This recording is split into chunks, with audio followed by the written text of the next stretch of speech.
like to speak with you about the work that I do in the University of Edinburgh.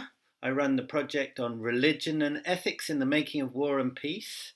And the motivation for this project is absolutely about peace building and conciliation and understanding it. It's motivated by a recognition that particularly in conflicts where religion is at stake, or where people say religion is at stake, that those conflicts are very poorly understood, very easily stereotyped. And I think that there are ways that university academics who are also committed practitioners of peace building and conciliation, ways that they can help us understand better how to deal with those conflicts and what those conflicts consist of. And I'm particularly pleased to be speaking at the CEIR conference about this, because this is something that CEIR and its founder, Wilkes4CEIR, have understood so well.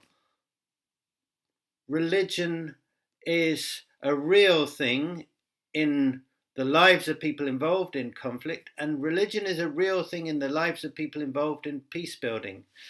Wilkes4CEIR is, in my experience, in my long experience of working with her, an exceptional peace builder, a very careful academic, especially on this subject, and an extraordinary human being. So it's my privilege to be speaking with you today about the shift in the study of religion and peace building that we still need to see. The subject is still dealt with very badly in academia, and I would like to describe the shift that we need in this sense.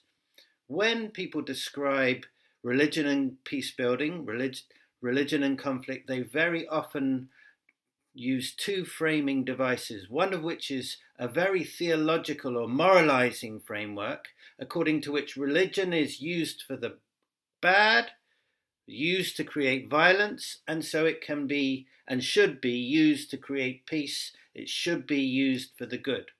And that dualism is something that I see we need to move away from.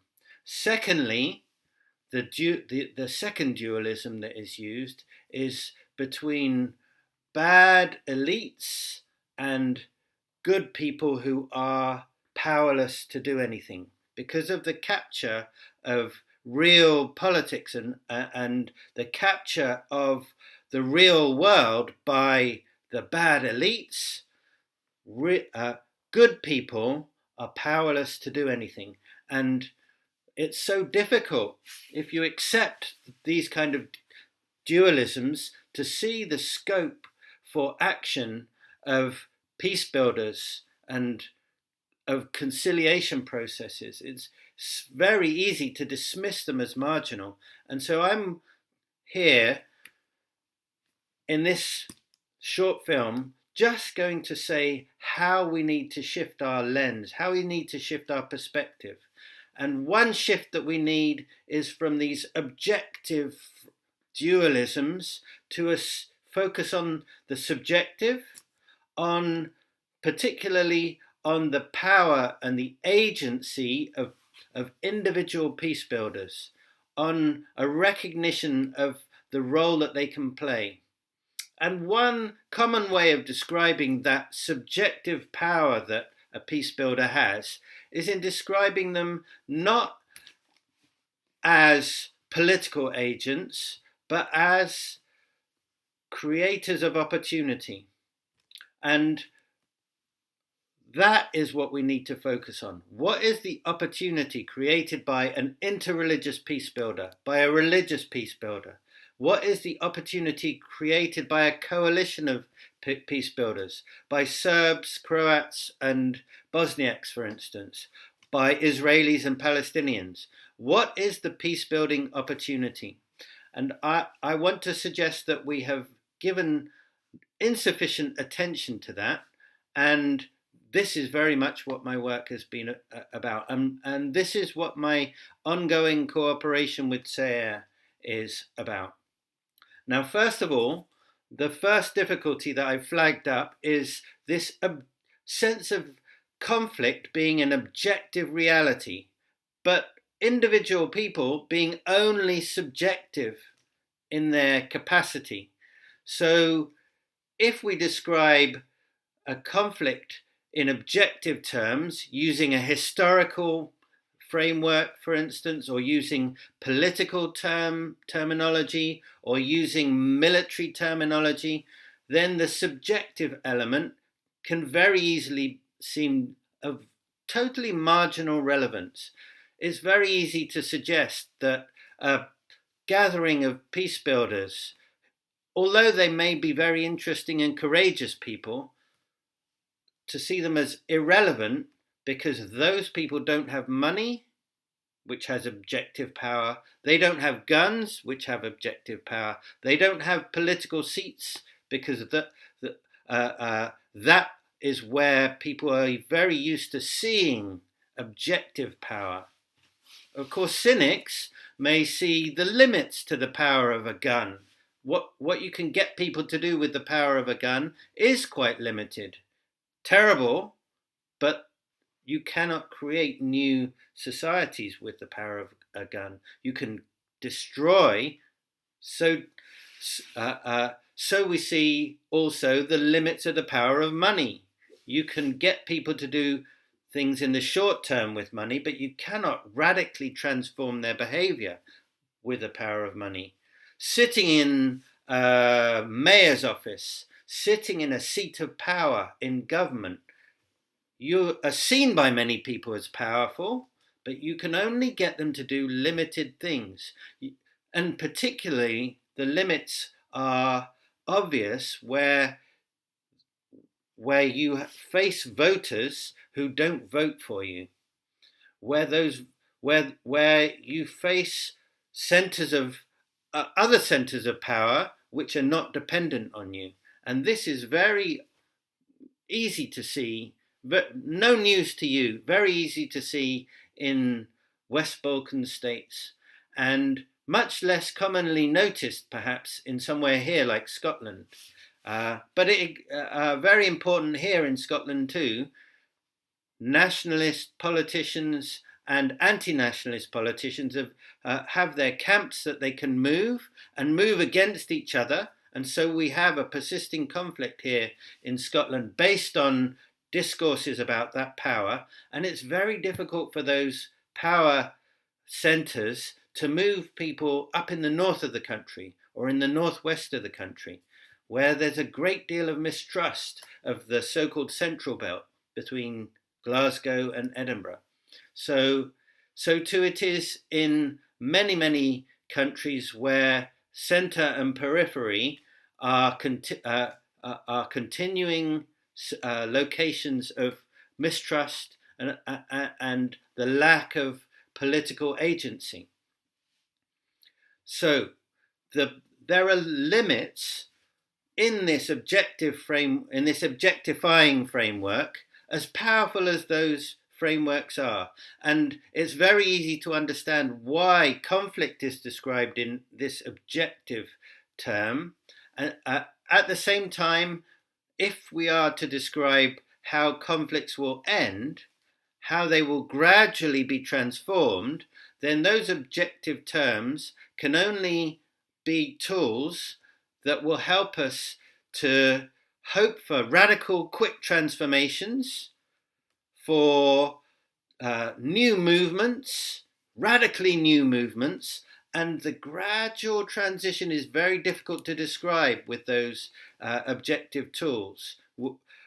Instead, we need to understand how people's subjective realities can change and why they don't change when they're not changing. We need to get into the subjective differences between people living in the north of a country and the south of a country.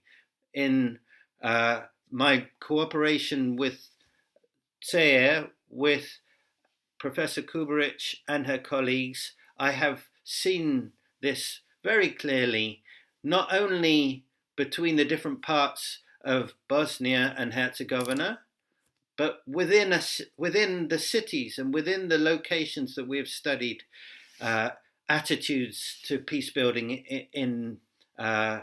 we've studied 13 different cities. We've looked even, of course, beyond those cities. You can see how location, personal background, personal connections, personal identity, how complicated these things are.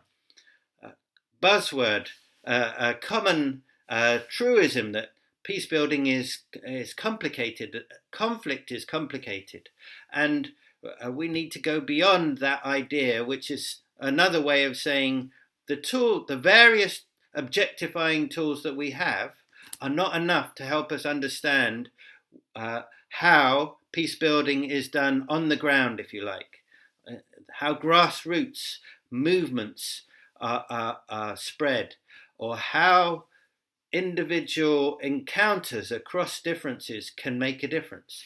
So this is what I want to concentrate on in my work, and this is what I will concentrate on in the written paper that follows this. And how do we describe the significance of the subjective? How do we describe the subjective agency of peace builders? Who are peace builders? What is it that they do?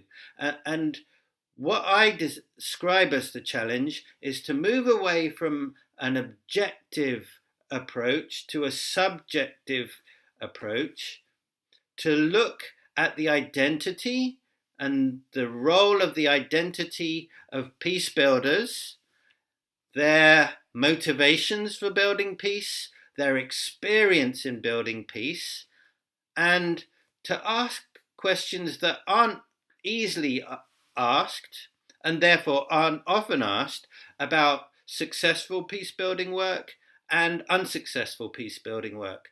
Now, commonly today, successful and unsuccessful peace building work is described in objectifying terms, in terms of building alliances between people with different interests.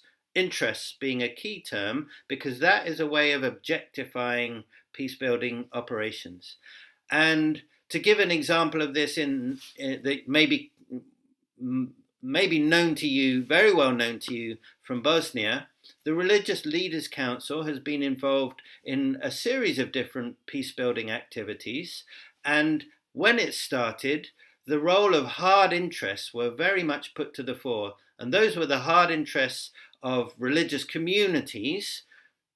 Those religious communities were described in terms of the organizations led by clergy, by religious leaders. And so the Interreligious Leaders Council, as well as doing much interesting work, focused on the perspectives and the interests of religious communities and the interests of clergy in particular. As time went on, the Pro-Future movement was founded, and the Pro-Future movement built beyond the Religious Leaders Council on a wide range of different alliances. And that's been a really successful and very interesting model, which should be looked at and used as a model by many different peace builders outside the region. I hope it will be used in Cyprus. I hope it will be seen as a model in Lebanon. I hope it will be seen as a model where religion in particular is seen as part of the problem and therefore part of the solution. But this is still a limited framework that the Pro-Future movement relies on, building issue alliances, building concrete alliances, building alliances of interests. And in order to understand how to go further than that, it's essential to see the power of peace-building opportunities in two terms. And the first of those terms is to see how two-way windows are created. That's a very subjective thing. Crossing differences, crossing identity groups that are seen to be in conflict, finding the individuals and the groups and the encounters that can create perspective, open perspectives, open understanding between people with different perspectives. And that is the first seeing perspective. And listening is the second perspective. And this is one thing that CEIR has been very good at in its peace building work. The operation of building peace, slowly building peace, is all about listening. And listening is a much more nuanced operation than seeing. Building two-way windows is an intersubjective approach that is still limited. And if we can complement that, and our peace building literature does very little in this respect at the moment, if we can complement that with more attention to the nature of nuanced listening and long-term development of understanding through listening, that is a key to the power of interreligious peace builders or cross-identity peace builders. And in my paper, I will be giving some examples and giving some color to that.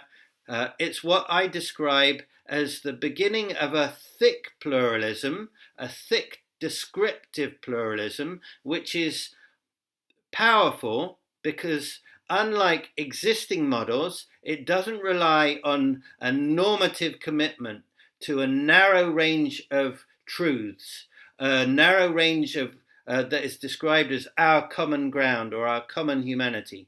It's a thick rather than a thin pluralism because it accepts people where they are and asks how their future can start from where they are. It doesn't assume common political or religious or humanitarian perspectives. And so thank you very much for this opportunity to join you. I'm really sorry not to be able to be with you because that will be part of my learning experience. I look forward to feedback from you, and I look forward to meeting many of you at other opportunities. And goodbye for now.